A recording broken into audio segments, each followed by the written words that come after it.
Hello UPSC aspirant, hope so you all are doing so good. My name is Abhay and I'm a fellow UPSC aspirant.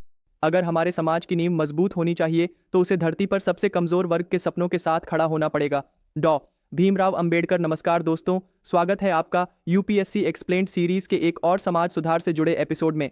आज का विषय है the rights of Dalits and Adivasis, social justice. क्या आप जानते हैं कि भारत में दलित और आदिवासी समुदाय की आबादी कुल मिलाकर लगभग 35% है, लेकिन दुर्भाग्य से इनका सामाजिक, आर्थिक और राजनीतिक प्रतिनिधित्व अक्सर गौण रहता है।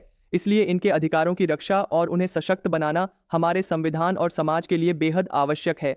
इस वीडियो में हम जानेंगे कि दलित और आदिवासी कौन हैं, इनके अधिकारों का इतिहास और कानूनी संरचना क्या है, इन्हें किन चुनौतियों का सामना करना पड़ता है, सरकार ने क्या कदम उठाए हैं और आगे क्या रास्ते निकलते हैं। सबसे पहले बात करते हैं डेफिनेशन और कॉन्स्टिट्यूशनल स्टेटस की। दलित शब्द उन जातियों के लिए इस्तेमाल होता है जिन्हें पूर्व में अनटचेबिलिटी का सामना करना पड़ा। आदिवासी वे जनजातीय समुदाय हैं जिनकी अपनी सांस्कृतिक और सामाजिक पहचान है और जिनके साथ जमाने से मार्जिनलाइजेशन परंपरागत रूप से जुड़ी है। अब कॉन्स्टिट्यूशनल राइट्स की बात करें तो भारत के संविधान में अनुच्छेद 13 से लेकर 43 तक समानता का अधिकार और विशेष प्रावधान दलित तथा आदिवासी के लिए प्रदान किया गया है। आर्टिकल 15 और 17 स्पेसिफिकली अनटचेबिलिटी और कास्ट बेस्ड डिस्क्रिमिनेशन को रोकने के लिए बनाए गए हैं। इसके अलावा रिजर्वेशन के माध्यम से इन्हें शिक्षा, रोजगार और राजनीति में रिप्रेजेंटेशन मिला है। अब हम समझते हैं हिस्टोरिकल एंड लीगल टाइमलाइन को। फर्स्ट, सन 1975 में संविधान सभा ने अनटचेबिलिटी को पूर्ण रूप से समाप्त किया।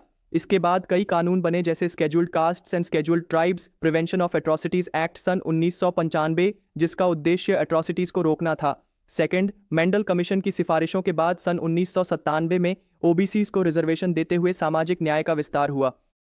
थर्ड, पंचायती राज व्यवस्था में 1/3 सीटों का आरक्षण देकर महिलाओं के साथ दलितों और आदिवासियों को भी ग्रास रूट्स पॉलिटिक्स में भागीदारी मिली। अब बात करते हैं ग्राउंड लेवल चैलेंजेस की।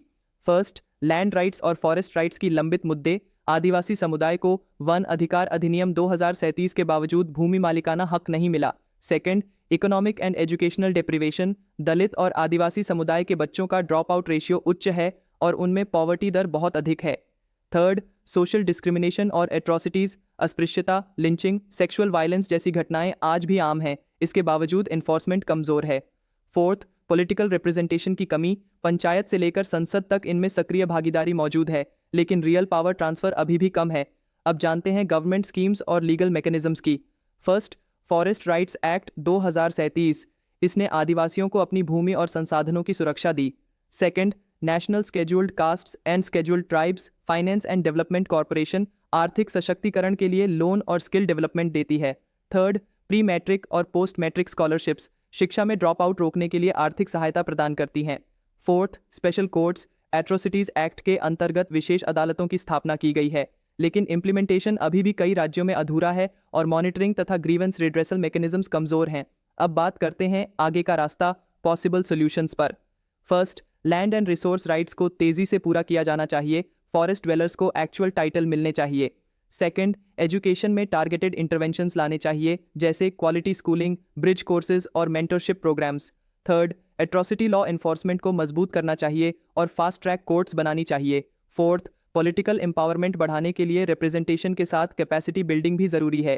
फिफ्थ, सोशल अवेयरनेस और सेंसिटाइजेशन कैंपेन्स करना चाहिए ताकि कास्ट डिस्क्रिमिनेशन और प्रेजुडिस को समाज से हटाया जा सके। एक दिलचस्प तथ्य, आपको पता है कि दार्जिलिंग पहाड़ियों में दलित और आदिवासी आंदोलन ने ग्राउंड वाटर रिसोर्स पर हक के लिए मिलकर लड़ाई लड़ी थी और उन्होंने पंचायत में अपना प्रतिनिधित्व सुनिश्चित किया था। यह ग्रास रूट संघर्ष का एक सशक्त उदाहरण है।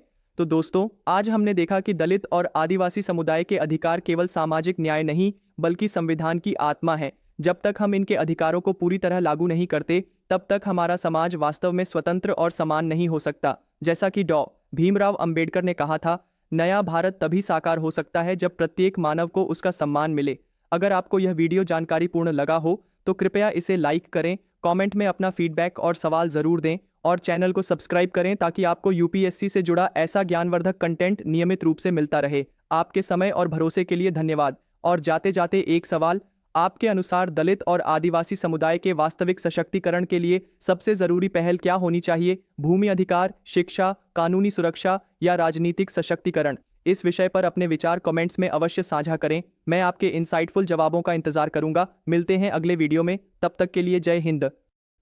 हम अपने इस वीडियो को यहीं पे कंक्लूड करते हैं। आपका सपोर्ट, आपका शेयर मेरे लिए फ्यूल का काम करेगा इस जर्नी में। मैं उतनी मेहनत, उतनी एफर्ट और लगा पाऊंगा। सो प्लीज़ आप इस वीडियो को जरूर शेयर करना। Comment down if you have any query, share this video. Thank you so much. तो अब मिलते हैं अपने अगले वीडियो में। Till then, work hard, stay healthy and keep studying. I am Abhay, signing off. जय श्री कृष्णा।